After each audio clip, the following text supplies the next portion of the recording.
Breaking news. Welcome to today's headlines. Federal government to resume prosecution of Boko Haram suspect in Niger. Federal government to resume prosecution of Boko Haram suspect in Niger. To my dear listeners from wherever you're listening from, stay tuned as I read today's news. Abubakar Malami, Attorney General of the Federation AGF, says the federal government will resume prosecution of Boko Haram suspects in Kainji, Neobosa, Niger State. In 2017, the federal government had commenced a trial for persons suspected to be Boko Haram insurgent, and the proceedings held at a military base in Niger State. At the time, the United Nations had raised concerns on human rights issues in relation to the suspect. We welcome the decision by the Nigerian authorities to start the trials of Boko Haram suspects, many of whom have been in prolonged pre-trial detention, including some since 2009. Rupert Colville, spokesperson for the UN High Commissioner for Human Rights, had said in a statement.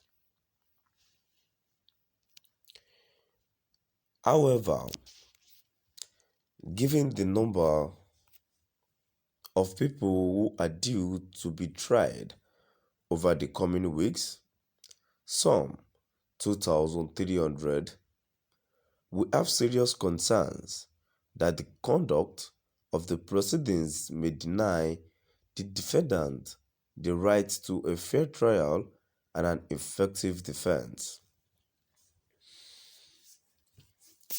The accused, who have always been charged under Nigeria's Prevention of Terrorism Act, are being tried individually or in groups depending on the nature of their alleged crimes. The trials, which are being conducted by 4 judges, began on Monday at a civilian court set up at a military base and detention center at Kanji in Niger State. The trials are being held behind closed doors, with the media and public excluded. Under Article 14 of the International Covenant on Civil and Political Rights, to which Nigeria is a party, everyone is entitled to a fair and public hearing, unless proceedings need exceptionally to be held in camera. Any restrictions on the public nature of a trial, including for the protection of national security, must be both necessary and proportionate as assessed on a case-by-case basis.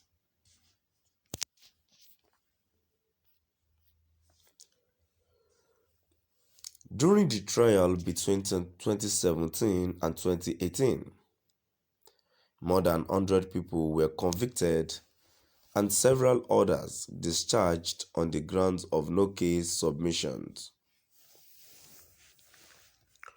The International Criminal Court (ICC) had, in December 2018, also expressed concerns over the conduct of the trials.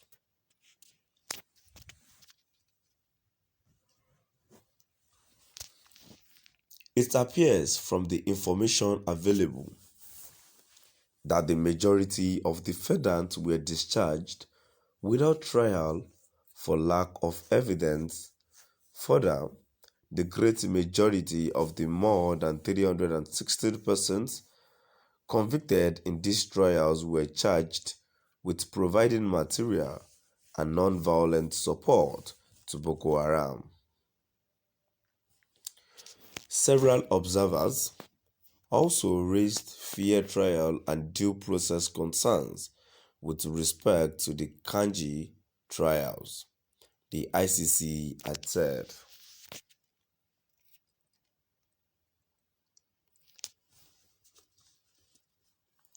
Speaking on Tuesday, when he received Eniola Ajayi, Nigerian ambassador to the Kingdom of the Netherlands, Malami said steps are being taken to ensure the continuation of the trial in Niger State.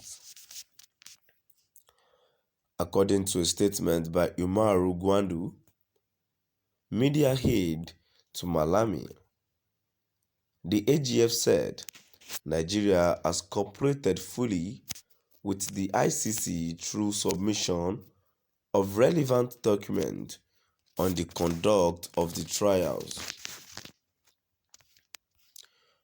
With due diligence to Nigeria's mandate under Article 86 of the Rome Statute of ICC, Nigeria cooperated fully with the court through submission of relevant documents, report of panels of inquiry, he said. Malami commended Ajayi for her effort and patriotism, adding that a committee has already been established for the domestication of the Rome Statute in Nigeria. On her part, Ajayi promised to rededicate effort to make positive impact in the discharge of her duties. In 2017, the federal government had commenced a trial for persons suspected to be a Boko Haram insurgent, and the proceedings held at a military base in Niger State. At the time, the United Nations had raised concerns on human rights issues in relation to the suspect. We welcome the decision by the Nigerian authorities to start the trials of Boko Haram suspects, many of whom have been in prolonged pre-trial detention, including some since 2009, Rupert Colville, spokesperson for the UN High Commissioner for Human Rights, had said in a statement. To my dear listeners, now we've come to the end of our today's news. Please do drop by the comment section and let's know what your view is all about. Thank you for listening.